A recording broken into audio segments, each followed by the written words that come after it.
Hello and welcome to Connect. I'm your host, Randy Shabilo. On today's show, we'll have Dr. Volker Gerdts and Susan Lamb talking about VIDO-InterVac, as well as Lynn Fleury teaching us a little bit about some staycation options. And as always, we'd like to hear from you and connect with us. Follow us on Facebook to watch new and past interviews or email us at connectyxe@gmail.com. Saskatoon's VIDO-InterVac community is hot, and there's a lot of exciting news coming from there. We've invited Dr. Volker Gerdts and Susan Lamb, who's the chair of the Community Liaison Committee. I want to thank you both for taking a bit of time today and shedding some light on what exactly is happening. Susan, maybe we'll start with you and give us a bit of insight into what VIDO-InterVac is and what your role is there. Okay, well, Volker will give you a lot better detail on VIDO-InterVac, but it is a biocontainment level 3 facility in Canada, and one of the largest of its kind in North America, one of the very few that can handle large animals. And the committee that I chair is made up of the community, people who basically live in and around the facility. And some of us have a bit of a scientific background. One's a lawyer, a veterinarian, people who are interested and want to learn more about the facility. And our job is to serve as a kind of like a community watchdog, because as there's things going on at VIDO-InterVac, the community is going to want to know, is it in the best interest of our community? And so if there's an issue, even as small as somebody falls and breaks a finger, we hear about it and review the analysis that the staff does. And it's a very sophisticated version of occupational health and safety. We are involved with that, and we review it regularly. And but I think more than that, we're just very excited to be involved with what is a very exciting and growing facility. Well, Dr. Gerdts, bringing you into the fold, tell us a little bit about what it is that you're doing. This isn't just about humans, it also includes animals, but there is some exciting news that you're working on. Yeah, so thanks for having me. So VIDO really, for now more than 4 decades, has been working on infectious diseases affecting both humans and animals. And so with the current pandemic, we were one of the first in the country to really respond to it. We were the first in Canada to isolate the virus. This was done in collaboration with the National Microbiology Lab in Winnipeg. We isolated the virus here and then sent it back to them, and they have now provided it to all the provinces in Canada. We were also then the first in Canada to have an animal model ready, and you need these animal models to evaluate potential vaccines, antivirals, or therapeutics. And so then we also started immediately in January to working on our own vaccine, and we have now completed all tests that are required to go into clinical trials in humans, and are currently in a phase talking to the regulators at Health Canada of getting permission to start our clinical trials in Halifax, hopefully by the end of this year.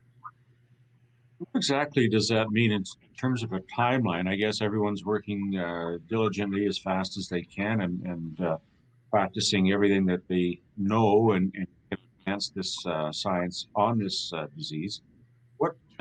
What do you see in terms of a timeline for a rollout of this? If we hear the provinces may or may not have some vaccine by spring, is that something that you're able to share with us at this time? Yeah, so what we see globally right now is over 150 different technologies moving forward. As you know, there is now a few front runners who are in phase 3 clinical trials.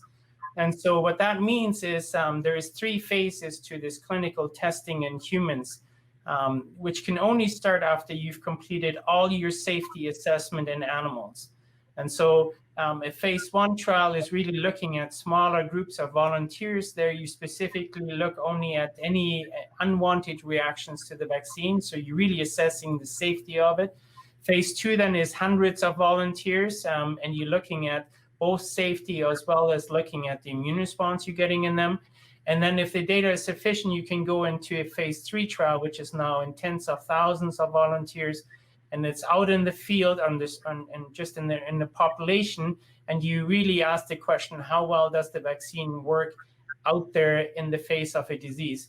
And so some of these larger companies are now in their phase 3 trials. You heard this week that Moderna and Pfizer released the results from their first assessment. So they're still in their trials. They haven't completed those, but the first results have become available, and it looks like their vaccines is quite effective. AstraZeneca also has, like that's the Oxford vaccine, also has released their information. So we have now a few candidates that are in phase 3, and it looks like those are promising technologies. Canada has access to, or procured access to doses to those technologies, but I don't think we know right now when these vaccines will become available exactly to Canadians. I would assume very early next year. What we don't know about these new technologies is how well they work. How long does immunity last? How often do we have to be re-immunized? How easy is it to store? How easy is it how cost effective are they? And so on. So there's a lot of questions. And so, what we're seeing is there is this first group of front runners, and then there's many others that are slightly behind, including ourselves, or for example, Medicago in Quebec.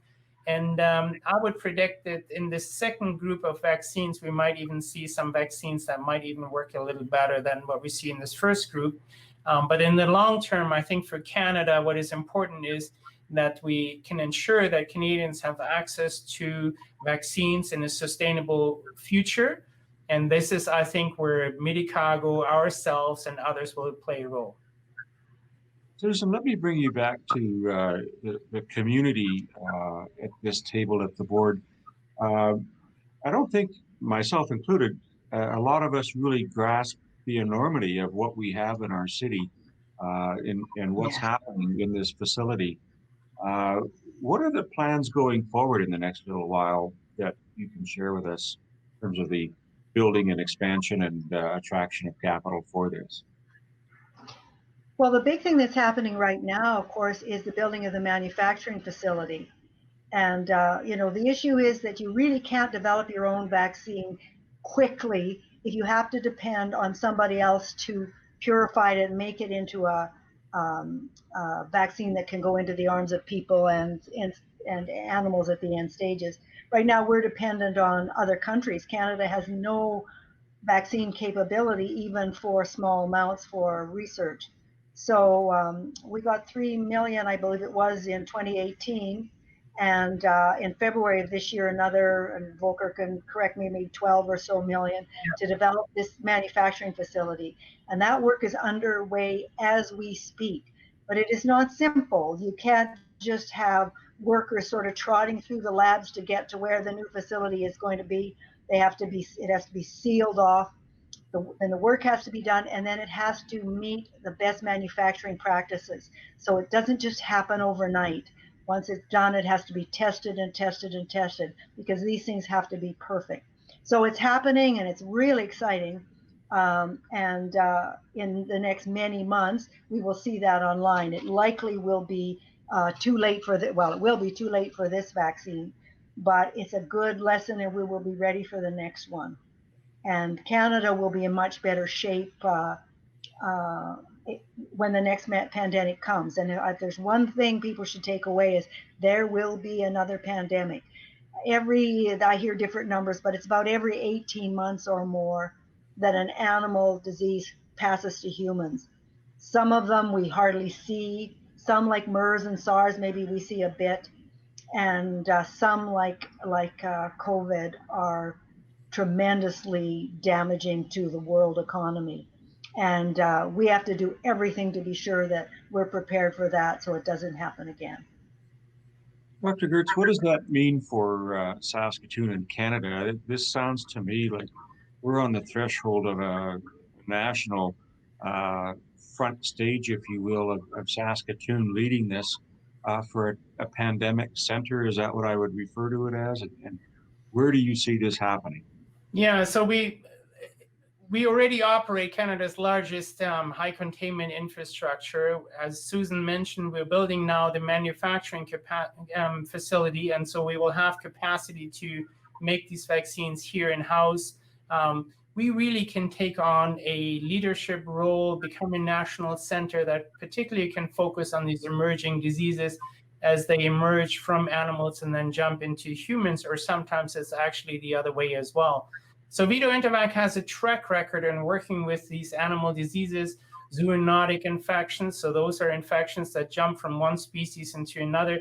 And so it's really the combination of our world-class infrastructure and then also our track record and expertise that positions us to become one of Canada's national facilities focused on emerging diseases.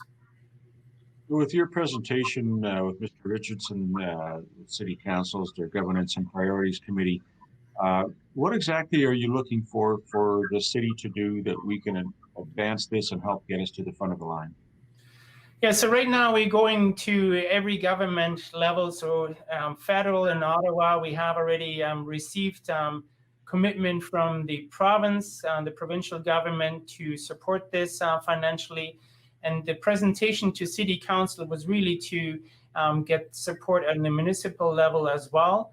What we're looking for is really more a signal, if you want, in supporting our efforts in building this new animal facility that we need here to really fill this role, but also position ourselves as Canada's Centre for Pandemic Research.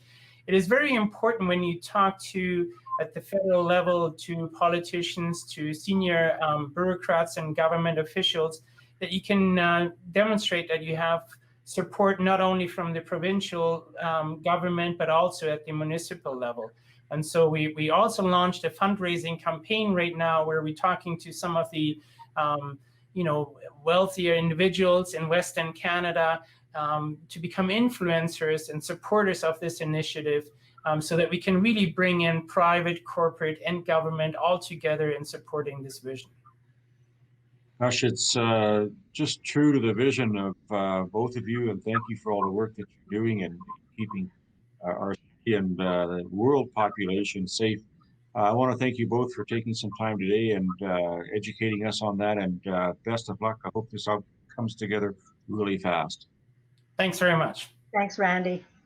Stay with us, folks. We're coming right back.